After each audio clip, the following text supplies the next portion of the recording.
जय हिंद एवरीवन। आप लोग के बीच एक पॉलिटी का क्वेश्चन लेके आया है जो मेंस का है। एक सर हमको दिए थे, उनको जब लिख के दिखाएं तो अच्छा रिव्यू आया, इसलिए आप लोग के साथ शेयर करने के लिए आ गए। क्वेश्चन पूछ रहा है कि लोकसभा लोकतंत्र का प्रतिनिधित्व करती है।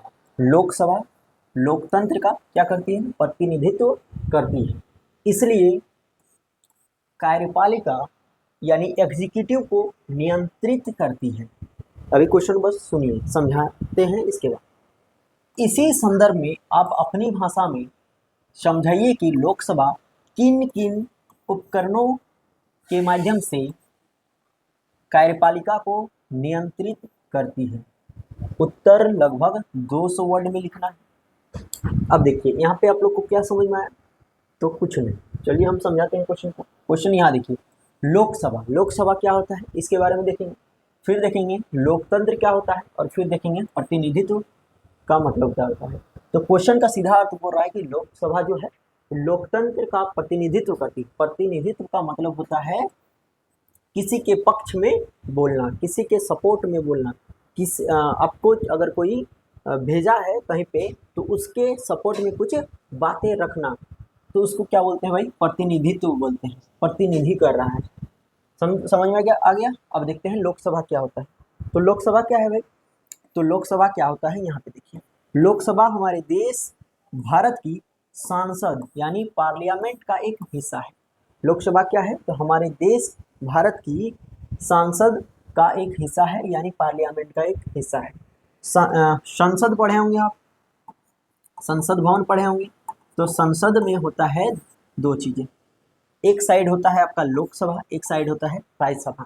तो अभी बात हो रहा है लोकसभा के बारे में। तो यहाँ जितने भी कैंडिडेट जाते हैं चुन के, उसको बोला जाता है सांसद। एक कैंडिडेट के लिए प्रयोग होता है सांसद, लेकिन इस पूरे ग्रुप के लिए, इस पूरे घर के लिए प्रयोग होता है संसद। क्या होता है? संसद। अब समझ में आ गया। पार्लियामेंट का एक क्या है? हिस्सा है। इसको निचला सदन भी यानी लोअर हाउस भी कहा जाता है।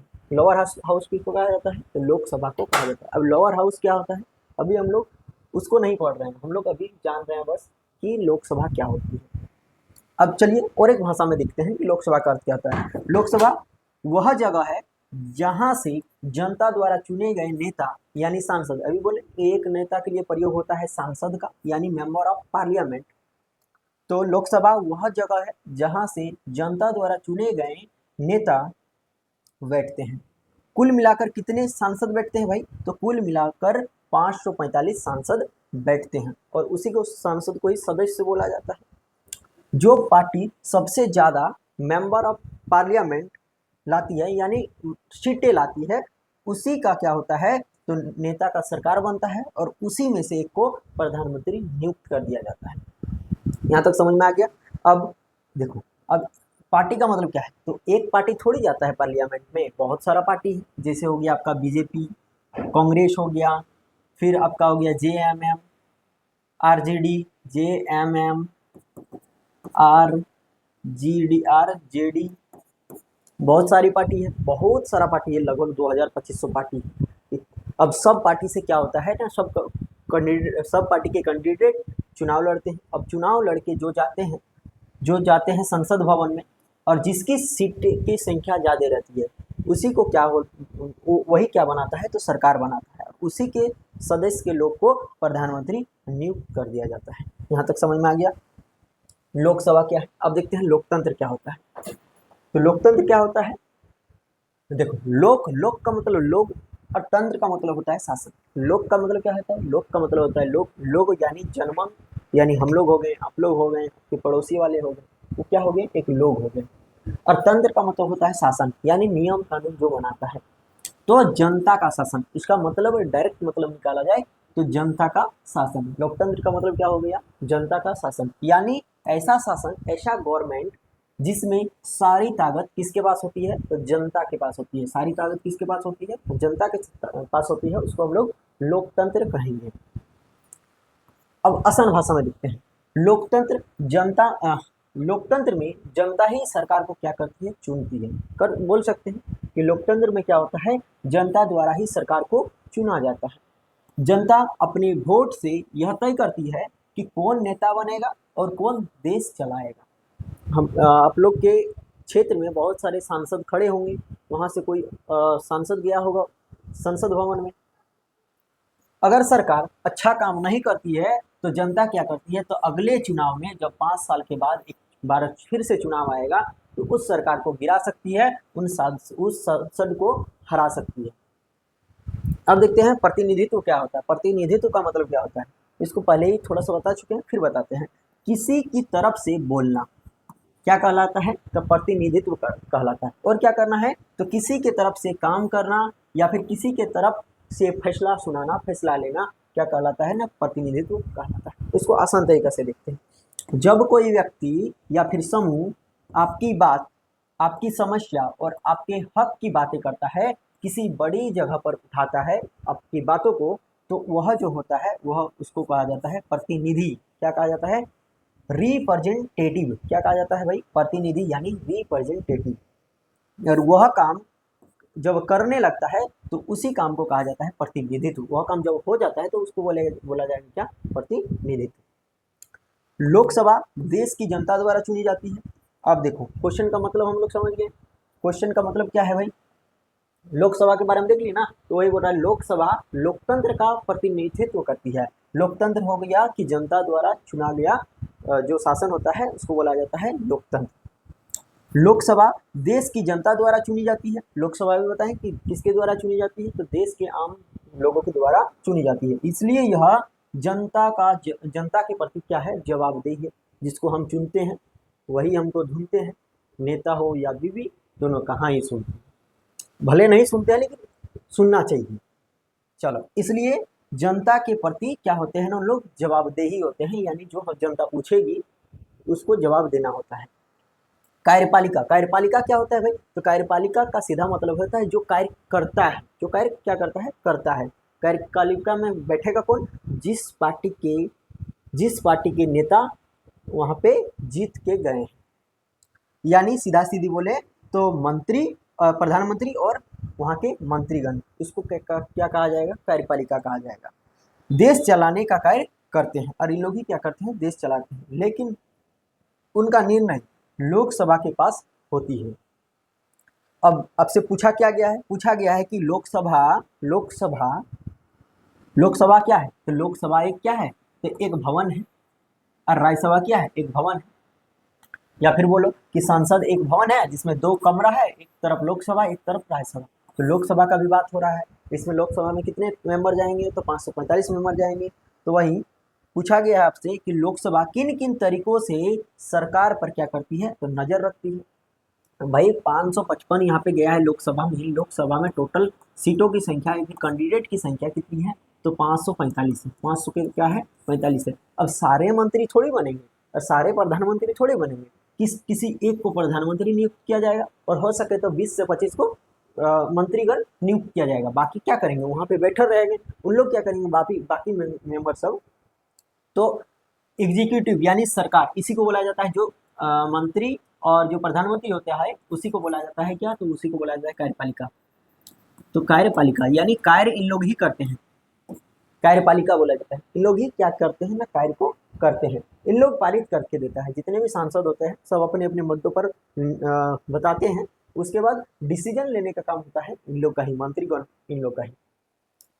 तो इन लोग पर जो सांसद होते हैं नजर रखते हैं। तो वही बोल रहा है कि लोकसभा किन तरीकों से सरकार पर यानी कार्यपालिका पर नजर रखती है या उसे जवाबदेही बनाती है। तो किस प्रकार से होती है भाई, तो देखो वहाँ पे बहुत सारा काल होता है। जैसे हो गया प्रश्न काल, इसमें प्रश्न पूछते हैं, जितने भी सांसद होते हैं सरकार से डायरेक्ट प्रश्न पूछते हैं, ये काम हुआ कि नहीं, ये काम इतना लेट क्यों हुआ, इतना बजट दिए थे तो अभी तक कुछ हुआ कि नहीं, उसके बारे में क्या करते हैं ना, क्वेश्चन पूछते हैं। तो प्रश्नकाल का होता है, संसद सरकार से सवाल पूछती है। उसके बाद दूसरा होता है अविश्वास प्रस्ताव।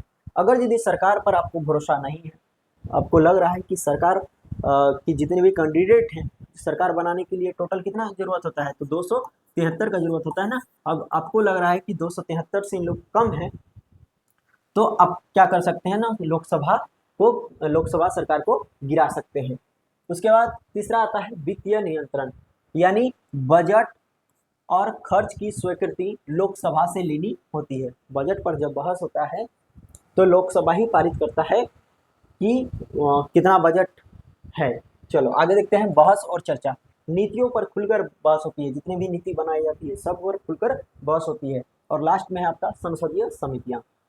ये समितियां सरकार के कामकाज की गहराई से जांच करती हैं। सरकार जितने भी काम करते हैं, यानी कार्यपालिका जितने भी कार्य करते हैं, देखो कार्यपालिका बोलो या फिर सरकार बोलो दोनों एक ही है। कार्यपालिका बोलो या फिर सरकार बोलो दोनों क्या है, एक ही है। दोनों क्या है, एक ही है। तो समितियां क्या करती है, बहुत सारी समितियां बनती है और यही समितियां आपकी सरकार के कार्यों का क्या करती है ना, गहरी तरीके से जांच करती है। इसी के माध्यम से कंट्रोल किया जाता है कार्यपालिका को। तो वही क्वेश्चन पूछ रहा है आपसे। क्वेश्चन समझ में आ गया कि लोकसभा लोकतंत्र का प्रतिनिधित्व करती है। लोकसभा क्या करती है, लोकतंत्र का प्रतिनिधित्व करती है। क्यों करती है भाई, क्योंकि लोकतंत्र क्या होती है ना, जनता का शासन होता है। जनता ही चुनकर भेजे होते हैं लोकसभा में जितने कैंडिडेट पहुंचे हुए होते हैं। प्रतिनिधित्व का मतलब समझा दिए। इसलिए कार्यपालिका क्या होती है ना, जवाबदेही होती है। जिसको हम चुनते हैं भाई उसको जवाब देना ही पड़ेगा। इस संदर्भ में अपनी भाषा में समझाइए कि लोकसभा किन किन उपकरण का मतलब क्या है। उपकरण का मतलब होता है इंस्ट्रूमेंट। इंस्ट्रूमेंट का मतलब हो गया कि हथियार, यानी तुम्हारे पास क्या व्यवस्था है कि सरकार से इस तरह का सवाल पूछेगा। चलो इंस्ट्रूमेंट के माध्यम से कार्यपालिका को नियंत्रित करती है। नियंत्रित यानी कार्यपालिका को गलत काम करने के लिए नहीं क्या बोलते हैं, करने गलत काम करने नहीं देती है, यानी कार्यपालिका को कंट्रोल करती है। अब हम लोग आंसर में आते हैं।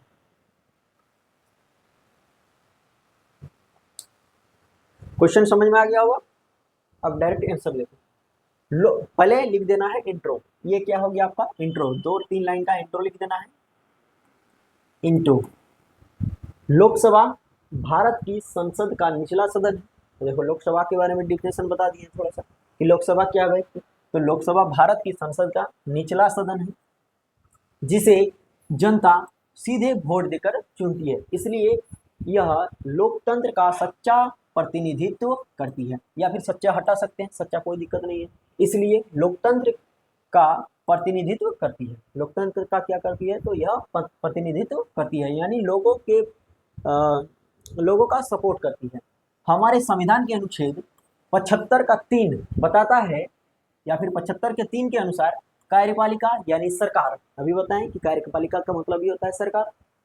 सरकार का मतलब हो गया प्रधानमंत्री और वहां के मंत्रीगण। लोकसभा के प्रति क्या होते हैं, सामूहिक रूप से उत्तरदायी होते हैं। यानी इन लोग जितने भी काम करते हैं किसके प्रति उत्तरदायी होते हैं, तो लोकसभा के प्रति सामूहिक रूप से उत्तरदायित्व या फिर उत्तरदायी होते हैं। इसका मतलब है कि सरकार को अपने कामों का हिसाब लोकसभा को देना होता है। जो काम किया लोकसभा को देना होता है, अपने कार्यों का हिसाब। लोकसभा को अगर नहीं देगा तो इन लोग प्रश्नकाल जब आएगा तो प्रश्न पूछेगा तो धड़ाधड़। उसके बाद होती है, अब देखते हैं कि किन किन तरीकों के माध्यम से लोकसभा कार्यपालिका को कंट्रोल करती है, यानी प्रधानमंत्री और मंत्रीगण को कंट्रोल करती है, यानी नियंत्रित करती है। तो अभी बताएं प्रश्नकाल। दूसरा क्या है, अविश्वास प्रस्ताव। तो तुमको अगर सरकार के ऊपर भरोसा नहीं है कि लोग को सरकार गिरा देंगे, तो अविश्वास प्रस्ताव को क्या करना होता है, पारित करना होता है। इसमें हम अविश्वास प्रस्ताव को नहीं बताएंगे, क्या कि वो अगला टॉपिक हो जाता है। उसके बाद है वित्तीय नियंत्रण, फिर है ध्यान आकर्षण और स्थगन प्रस्ताव। अगला है आपका संसदीय समिति। अब देखते हैं प्रश्नकाल क्या होता है। तो संसद मंत्री से क्या करते हैं ना, सवाल पूछते हैं और सरकार को जवाब देना पड़ता है। अब विश्वास प्रस्ताव क्या है, अगर लोकसभा को लगे कि सरकार ठीक से काम नहीं कर रही है तो वह उसे गिरा सकती है। वित्तीय नियंत्रण क्या होता है, तो बजट पास करने के लिए तो बजट पास करता है। पैसे खर्च करने की अनुमति सिर्फ लोकसभा ही देती है। तो पैसे अगर यदि खर्च करना है, बजट को पास करवाना है, तो लोकसभा से आपको सहमति लेनी होती है, अनुमति लेनी होती है। फिर है आपका ध्यान आकर्षण प्रस्ताव या फिर स्थगन प्रस्ताव। जनता के जरूरी मुद्दों पर तुरंत चर्चा होती है। इस पर क्या होती है, अगर यदि कोई जनता यानी पूरा जनता उनका कुछ जरूरी काम हो गया है तो उस पर तुरंत चर्चा होती है, उसी को कहा जाता है ध्यान आकर्षण प्रस्ताव। चर्चा कराई जाती है। ये सब कौन उठाता है? ये सब आपका मंत्रीगण नहीं उठाता है, ये सब आपका जो आपके सांसद भेजे गए हैं, आपके द्वारा जो चुने गए सांसद है, उनको जो भेजा गया है लोकसभा, उन लोग ही इस सब मुद्दा को उठाता है।